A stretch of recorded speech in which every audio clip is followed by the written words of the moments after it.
Part 11 की starting होती है और हम देखते हैं बहुत सारे लोग मिस्टर मिंग की कंपनी आकर अपना पैसा मांग रहे थे और ये वो लोग थे जिसे मिस्टर मिंग की कंपनी ने अपने ज़रूरत के टाइम में पैसे उधार लिए थे, बट कंपनी वाले इनका पैसा रिटर्न कर ही नहीं रहे थे, जो देखकर वो सारे लोग भड़क चुके थे और उन लोगों ने बोल दिया था अगर आज उनका पैसा उन्हें नहीं मिला तो वो मिस्टर मिंग त्यान कॉर्प को बर्बाद कर कर रख देंगे। और यही न्यूज़ कंपनी के सारे लोग देख रहे थे कि मिस्टर त्यान कॉर्प बंद होने वाला है और ये सब जानकर गू कैन काफ़ी परेशान हो गई थी और इधर मिस्टर मिंग भी सदमे में थे, जहां उनके असिस्टेंट ने बता दी है बाहर लोगों की भीड़ जमा है और वो लोग भी पैसे के लिए डिमांड कर रहे हैं, जो सुन मिस्टर मिंग को हार्ट अटैक आ जाता है। और इधर वो भीड़ में गू कैन भी आकर चिल्लाने लगती है कि मेरी सैलरी मुझे दो, और वो एक कहानी बनाती है कि वो इस कंपनी में 1 साल से काम कर रही है बट उसे ये लोग सैलरी नहीं दे रहे, जिस वजह से उसके बच्चे भूख से मर रहे हैं। और इतना बोलकर वो वहीं बैठकर जहर खाने लगती है और सारे लोग उसे रोकने लगते हैं और उसे समझाते हैं कि अगर वो मर गई तो उसे उसके पैसे कैसे मिलेंगे और उसके ऐसे करने से कंपनी बंद हो जाएगी और तब भी उसे पैसे नहीं मिल पाएंगे। और ये सब सुन गू कैन इन सभी को समझाती है कि इन्हें मिस्टर त्यान कॉर्प को कुछ वक्त देना चाहिए, तब ना वो लोग पैसे अरेंज कर पाएंगे, और अगर वो लोग ऐसे ही यहाँ हल्ला बोलते रहे तो मिंग त्यान कॉर्प को बंद कर दिया जाएगा, जिससे उन्हें पैसा भी नहीं मिल पाएगा। और ये बात सारे लोग समझ जाते हैं और वहाँ से चले जाते हैं। और इधर चुन को भी पता चलता है मिंग त्यान कौर परेशानी में है और उसके डैड को हार्ट अटैक आ गया है, जो सुनते ही चुन तुरंत हॉस्पिटल पहुँचता है, जहाँ उसके डैड फिलहाल तो काफ़ी अच्छे थे और वह चुन को कुछ भी नहीं बता रहे थे कि कंपनी में क्या हो रहा है, बट उसकी स्टेप मॉम रोते हुए सब कुछ उसे बता देती है। और फिर डैड मॉम को बाहर भेज देते हैं और मिस्टर मिंग इस बात से काफ़ी खुश थे कि उनका बेटा उनकी फिक्र कर रहा है। और वो बोलते हैं चुन मुझे पता है तुम इन सालों काफ़ी सफ़र कर रहे थे और मैं भी सिर्फ अपने करियर में बिजी था और मैंने तुम्हारी सारी चाइल्डहुड मेमोरीज को मिस कर दिया है, और मुझे ये भी लगता है कि इन सालों में हमारी रिलेशन काफ़ी ख़राब हो गई है।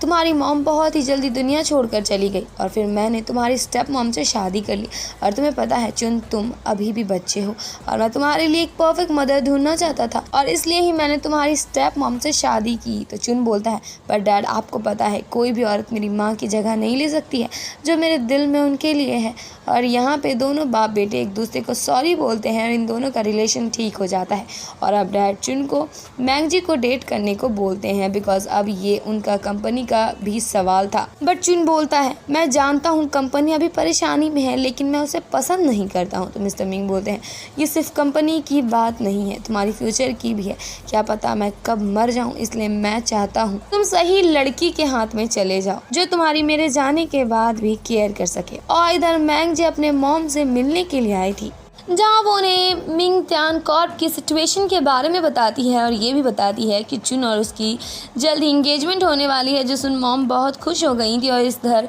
मिस्टर जून कॉल में किसी के ऊपर चिल्लाते हुए बोल रहे थे मैंने मिंग त्यान कॉर्प में परेशानी डालने की कोशिश की बट वहाँ तो सब कुछ पहले की तरह ठीक हो गया है। तो वो कॉल वाला पर्सन उसे बताता है एक लड़की ने सारे लोगों को बहला फुसला के कंपनी को कुछ टाइम की मोहलत दे दी है, जो सुन मिस्टर जून सोचने लगते हैं किस लड़की ने ये किया होगा। और इधर मैंगजी हॉस्पिटल आती है एकदम लुक के साथ, वो भी बहुत सारे गिफ्ट वगैरह लेकर। और इधर डॉक्टर चुन को बताते हैं उसके डैड को प्रॉपर केयर की ज़रूरत है और अगर उन्हें ये नहीं मिला तो उनके दिल की बीमारी ठीक नहीं हो पाएगी और उन्हें बिल्कुल भी स्ट्रेस नहीं लेना है, उससे ही तो उन्हें हार्ट अटैक आया था। और साफ शब्दों में कहूँ तो डॉक्टर अब मिस्टर मिंग को काम वाम करने से मना कर रहे थे बिकॉज उससे ही उन्हें इतना ज़्यादा स्ट्रेस मिल रहा था। और ये सब सुन चुन काफ़ी परेशान था और अब वो अपने डैड के रूम आता है जहाँ वो मैंगजी को देखता है और मैंगजी उसे बहुत सारे गिफ्ट्स दिखाती है बट चुन उसे उल्टा सुना देता है, जो सुन मैंगजी को बुरा तो लगता है बट वो इसे जाहिर नहीं होने देती। और डैड चुन को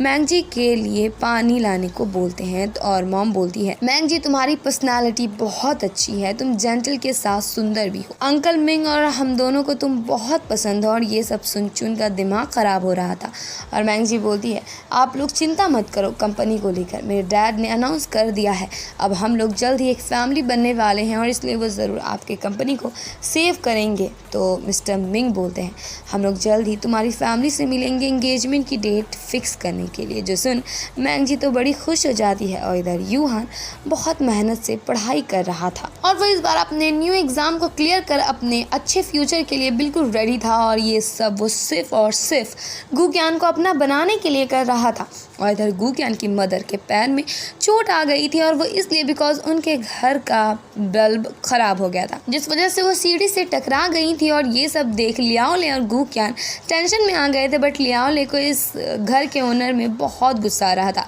और द नेक्स्ट डे लियाओले और मॉम बहुत सारे लोगों को इस बिल्डिंग की शिकायत करते हुए देखते हैं और उन लोगों के साथ भी बिल्कुल सेम ही चीज़ हुई थी कि उनके घर का बल्ब ख़राब हो गया था और अब लियाओले भी शिकायत करने के लिए जा रहा था, बट गुक्यान उसे रोकती है और जो उनका बल्ब ख़राब हो गया था उसे चेंज कर देती है और इससे परेशानी खुद ब खुद सॉल्व हो जाती है। और लियाओले गुक्यान को बताता है वो ये सारे एग्ज़ाम कुछ बनने के लिए थोड़ी दे रहा है, वो तो बस वही कर रहा है जो उसकी बड़ी बहन कर रही है और इससे उससे भी अच्छी सी जॉब मिल जाएगी। जो सुन गुक्यान उसे बहुत लंबा चौड़ा भाषण देती है और उसे एक्सप्लेन करती है कि पब्लिक सर्विस क्या होती है और इस जॉब में काइंड होना बहुत ज़रूरी है। और इधर चुन उदास होकर बैठा हुआ था तो वो गुक्यान को कॉल करता है और उसे पूछता है अगर उसे फ्रीडम और रिस्पॉन्सिबिलिटी में किसी एक को चूज़ करना हो तो वो क्या करेगी।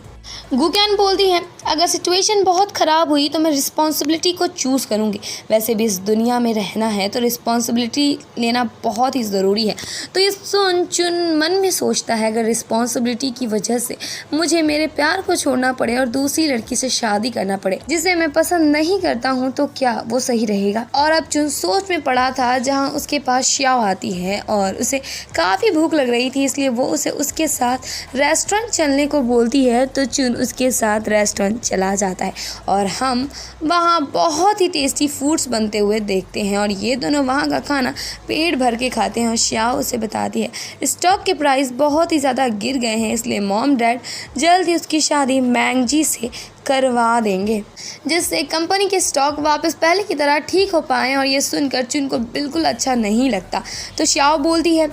तुम्हें मैंगजी बिल्कुल पसंद नहीं है ना और इसलिए तुम इंगेजमेंट नहीं करना चाहते हो। तो चुन बोलता है कि मैंगजी में कोई भी कमी नहीं है, वो सुंदर है, अच्छे बैकग्राउंड से आती है और कभी कभी एरोगेंट भी हो जाती है, बट तब भी वो क्यूट ही लगती है, लेकिन मुझे नहीं लगता मैं उससे शादी करके खुश रह पाऊँगा। तो श्याओ बोलती है अगर तुम्हें पता है वो तुम्हारे लिए सुटेबल नहीं है तो मत करो उससे शादी। तो चुन बोलता है ये बोलना तुम्हारे लिए आसान होगा, मेरे लिए नहीं। पूरी दुनिया चाहती है कि मैं मैंगजी से शादी कर लूँ, सारी दुनिया मेरी खुशी को ख़त्म करके मेरे लेवल की लड़की से मेरी शादी करवा रहे हैं। कम से कम मेरे पेरेंट्स को तो मेरी फीलिंग समझ में आनी चाहिए और अब मुझे अपनी फ्रीडम सेक्रीफाइस करनी होगी कंपनी के लिए। बट श्याओ को ये जानकर अच्छा बिल्कुल नहीं लग रहा था कि चुन अब उस लड़की से शादी करने वाला है जिसे वो बिल्कुल पसंद तक नहीं करता। और इधर मैंगजी अपनी शादी की प्लानिंग कर रही थी और वो अपनी शादी पूरी लग्जीरियस तरीके से करने वाली थी। और इधर गुक्यान को न्यूज़ से पता चलता है चुन मैंगजी से शादी कर रहा है कंपनी को बचाने के लिए और वो इस चीज़ से ये समझ जाती है कि उस दिन चुन उससे ऐसे सवाल क्यों पूछ रहा था और अब वो गुक्यान उससे कुछ फ़नी सा मैसेज सेंड करती है जो देख चुन बोलता है गुक्यान तुम इतनी पागल क्यों हो, तुम मुझे फील क्यों नहीं कर सकती हो। और इधर गुक्यान अपने मॉम के रूम आ जाती है सोने के लिए जहाँ उसकी मॉम उसे बताती है आजकल चुन काफ़ी डिप्रेशन में रहने लगा है। जो सुन गुक्यान मन में सोचती है उसकी तो एंगेजमेंट हो गई है तो वो खुश क्यों नहीं है। और अब हम नेक्स्ट डे का सीन देखते हैं जहाँ चुन अपने रेस्टोरेंट में खाना बना रहा था और उसके पास गुक्यान आती है और पहली बार चुन का कोई रिएक्शन नहीं निकलता है गुक्यान को देखकर और फिर वो उसे अपनी नई डिश टेस्ट करवाता है। तो गुक्यान बोलती है कल तुम्हारी शादी है तो फिर तुम यहाँ आज काम क्यों कर रहे हो, जाओ और तैयारी करो। तो चुन बोलता है कल शादी नहीं बस एंगेजमेंट है और ये सुनकर गुक्यान उसे एंगेजमेंट के लिए कांग्रेट्स करती है। और इधर मिस्टर मिंग चुन की मॉम के ग्रेव में आए थे जहाँ वो कुछ सोच में लगे थे और अचानक से बारिश होने लगती है और तभी वहाँ उनकी प्रेजेंट वाइफ आकर उन्हें अम्ब्रेला देती है और मिस्टर मिंग उन्हें बताते हैं वो चुन की मॉम को उसके एंगेजमेंट के बारे में बताने आए थे बट फिर उन्होंने मन बदल लिया। और अब मिस्टर मिंग अपनी प्रेजेंट वाइफ से माफ़ी मांगते हैं बिकॉज चुन ने उन्हें अभी तक एक्सेप्ट नहीं किया था।